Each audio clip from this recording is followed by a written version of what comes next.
भारत की स्वर कोकिला लता मंगेशकर अब इस दुनिया में नहीं है। लंबी बीमारी के कारण उनका निधन बसंत पंचमी के अगले ही दिन 6 फरवरी को हो गया। सारा देश इस समय शोक में डूबा हुआ है। हर ओर सिर्फ लता दीदी के किस्से सुनाई दे रहे हैं। लता मंगेशकर को चाहने वाले हर उम्र के लोग थे, चाहे वह पुरानी पीढ़ी हो या फिर आज की पीढ़ी के। बिछड़ा कुछ इस अदा से कि रुत ही बदल गई। एक शख्स सारे शहर को वीरान कर गया। आज हम आपको उनकी जिंदगी से जुड़े कुछ किस्सों के बारे में बताने वाले हैं।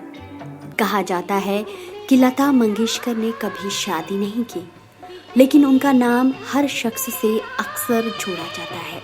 जी हाँ, लता मंगेशकर को भी अपने समय में एक शख्स से प्यार हो गया था और वो उनकी इस कदर दीवानी थी कि उन्होंने कभी शादी नहीं की। और वो शख्स थे दिवंगत क्रिकेटर और भारतीय क्रिकेट कंट्रोल बोर्ड के पूर्व अध्यक्ष राज सिंह। लता जहां उनके क्रिकेट खेलने के अंदाज पर मर मिटी, तो वहीं राज सिंगर उनकी आवाज के कायल थे। राज सिंह लता मंगेशकर को मिट्ठू नाम से बुलाते थे। जानकारी के अनुसार लता मंगेशकर और राज सिंह एक दूसरे के होने वाले थे, लेकिन जब राज सिंह ने शादी की बात अपने पिता महारावल लक्ष्मण सिंह से की, तो पिता महारावल लक्ष्मण सिंह ने शादी करने के उनके विचार को खारिज कर दिया था।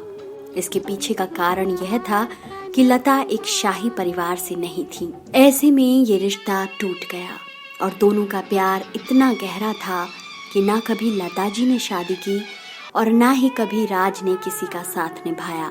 लता मंगेशकर ने 25 भाषाओं में 50,000 से ज्यादा गीत गाए।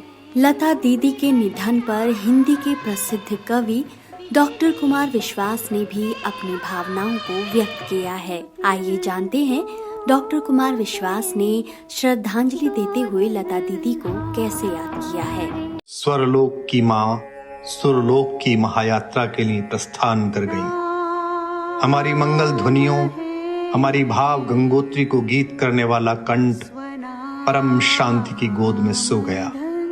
इस धरती पर सरस्वती माँ की आवाज अपनी इस काया को छोड़कर परम सत्ता के धाम चली गई। स्वरों की ममतामयी माँ लता दीदी, आप हमारे कंठ में थीं, हो और रहोगी।